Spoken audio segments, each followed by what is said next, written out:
Assalamualaikum warahmatullahi wabarakatuh. Sahabat beriman yang dirahmati Allah, semoga setiap detik hidup kita hari ini dipenuhi dengan rahmat, ketenangan, dan keberkahannya.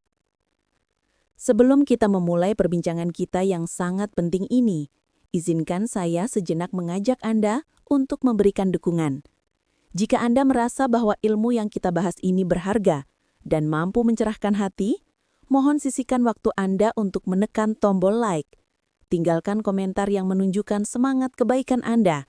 Dan yang terpenting, pastikan Anda sudah subscribe agar kita dapat terus bersama dalam majelis ilmu digital yang bermanfaat ini.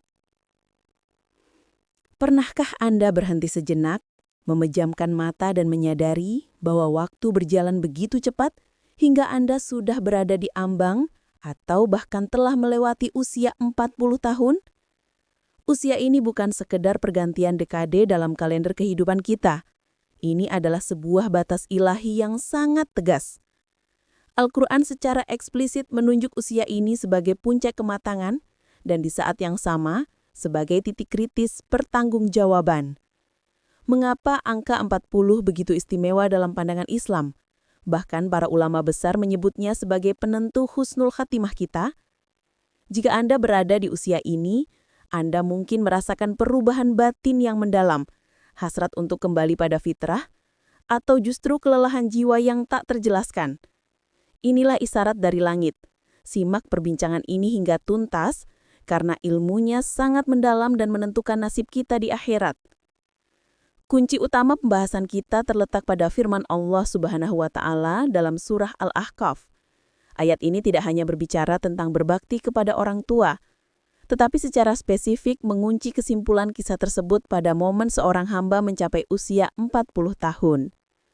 Wa wasoyinal insana biwalidayhi ihsana, hamalathu umuhu kurhan wa wadu'athu kurhan, wa hamluhu wa fisoluhu salasuna syahron. Hatta ida balago asyuddahu wa balago arba'ina sanatan kula rabbi auzikni an asyukro nikmataka alati an amta alayya wa ala walidayya wa an a'mala solihan tardohu wa aslihli fi dzurriyyati inni tubtu ilaika wa inni minal muslimin. Artinya, dan kami perintahkan kepada manusia agar berbuat baik kepada kedua orang tuanya. Ibunya mengandungnya dengan susah payah, dan melahirkannya dengan susah payah pula. Masa mengandung sampai menyapihnya adalah 30 bulan. Sehingga apabila dia telah dewasa, dan umurnya mencapai 40 tahun, dia berdoa, "Ya Tuhanku, berilah aku petunjuk agar aku dapat mensyukuri nikmat-Mu yang telah Engkau limpahkan kepadaku, dan kepada kedua orang tuaku, dan agar aku dapat berbuat kebajikan yang Engkau ridhoi. Dan berilah aku kebaikan yang akan mengalir sampai kepada anak cucuku. Sesungguhnya aku bertaubat kepadamu, dan sesungguhnya aku termasuk orang muslim yang berserah diri." Quran Surat Al-Ahqaf ayat 15. Ayat ini adalah peta jalan bagi jiwa yang mencapai kematangan. Ketika seseorang mencapai usia 40 tahun, ia dianggap telah mencapai asyudah, sebuah kondisi di mana ia mencapai kesempurnaan dalam 4 aspek kehidupan. Pertama, kematangan fisik, di mana tubuh berada pada puncak kekuatannya sebelum memasuki fase kemunduran yang tak terhindarkan. Kedua, kematangan intelektual, di mana proses belajar dan mengumpulkan hikmah dari masa lalu telah menghasilkan kebijaksanaan yang kokoh, bukan lagi sekedar pengetahuan mentah. Ketiga, kematangan emosional, di mana badai gejolak emosi masa remaja dan muda telah tenang, digantikan dengan kesabaran dan ketenangan dalam mengambil keputusan hidup. Dan yang paling esensial, kematangan spiritual di mana hati sudah seharusnya tercerahkan dan sadar penuh akan tujuan penciptaannya. Perhatikanlah komponen doa yang terkandung di dalamnya. Ia bukanlah doa biasa, melainkan sebuah kontrak ulang antara hamba dan Robnya. Doa ini mengandung 4 janji utama: syukur yang mendalam, amal salih yang konsisten dan diridhoi, perbaikan keturunan sebagai warisan abadi, dan yang paling personal, taubat dan penyerahan diri penuh kepada Islam. Taubat di usia ini adalah taubat yang didasari oleh kesadaran penuh, bukan hanya emosi sesaat. Ini adalah pernyataan bahwa sisa hidup yang ada akan menjadi investasi akhirat, bukan sekedar penundaan. Pemahaman ini diperkuat oleh tafsir atas ayat lain dalam surah Al-Fatir, di mana Allah seakan pada usia ini, maka kita sebagai pengikutnya juga dituntut untuk mencapai kematangan spiritual yang mampu mengikuti risalah tersebut. Oleh karena itu, Imam Ibnu Qayyim Al-Jauziyah, seorang ahli hati, membagi fase kehidupan manusia dengan sangat detail.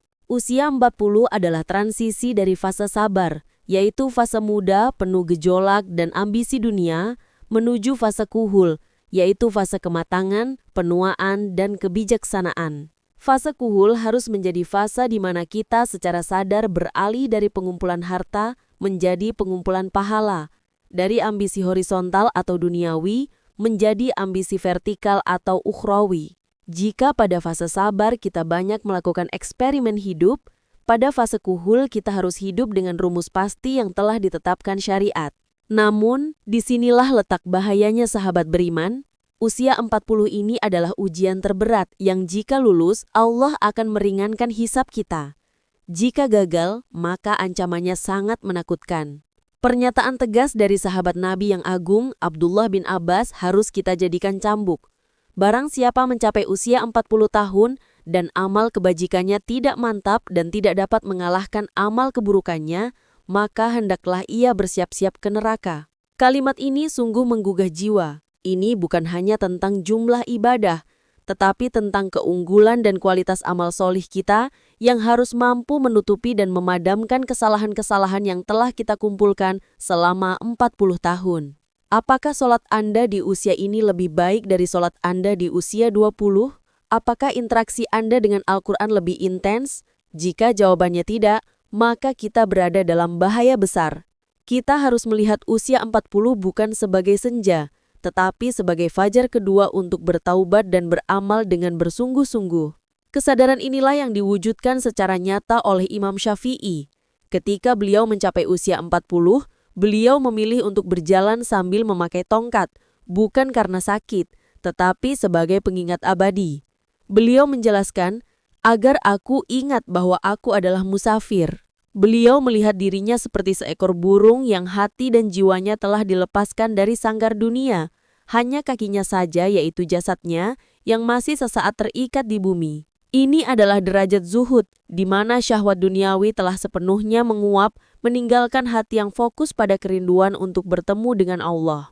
Maka apa yang harus kita lakukan segera jika kita menyadari bahwa usia 40 adalah batas tegas ini? Pertama dan utama, lakukan taubat nasuha yang tulus dan total. Membersihkan papan catatan amal kita. Mulai hari ini, setiap amal harus dilakukan dengan niat yang murni dan ikhlas. Kedua, tingkatkan kualitas ibadah wajib.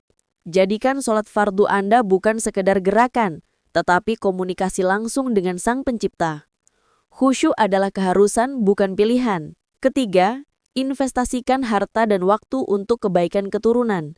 Doakan dan didiklah anak-anak Anda agar menjadi qurrata a'yun, yaitu penyejuk pandangan, yang amalnya akan mengalir menjadi pahala jariah bagi kita. Ini adalah proyek akhirat yang paling mendesak. Keempat, tinggalkan segala yang sia-sia atau meninggalkan lahwu. Waktu adalah modal yang paling berharga di fase kuhul. Setiap menit yang dihabiskan untuk hiburan tanpa makna, gosip, atau perdebatan yang tidak perlu adalah kerugian besar yang harus kita pertanggungjawabkan. Ingatlah selalu, kematian tidak menunggu usia 40. Ia bisa datang kapan saja, tanpa memandang umur, status, atau kekayaan. Namun di usia 40, argumen kita di hadapan Allah menjadi semakin tipis. Sudah saatnya kita meninggalkan alasan, meninggalkan penundaan, dan memulai hidup kita yang sesungguhnya. Jadikan sisa umur ini sebagai momentum emas untuk memperbaiki diri, meneguhkan tujuan hidup, meningkatkan daya spiritual, dan menjaga keistiqomahan dalam beribadah. Jangan sampai kita menjadi manusia yang tertipu oleh bayangan keindahan dunia yang hanya bersifat sementara. Semoga Allah Subhanahu wa Ta'ala memberikan kita kekuatan untuk menjalankan doa surah Al-Ahqaf 15 dengan sungguh-sungguh, menuntun kita menuju amalan yang diridhoi, dan mewafatkan kita semua dalam keadaan yang paling baik, yaitu husnul khotimah. Mari kita lanjutkan pembahasan mendalam mengenai persiapan menuju hari akhirat dan bekal apa saja yang harus kita kumpulkan dalam video berikutnya. Pastikan Anda tidak ketinggalan ilmu yang sangat penting ini. Wallahu a'lam bishawab. Wassalamualaikum warahmatullahi wabarakatuh.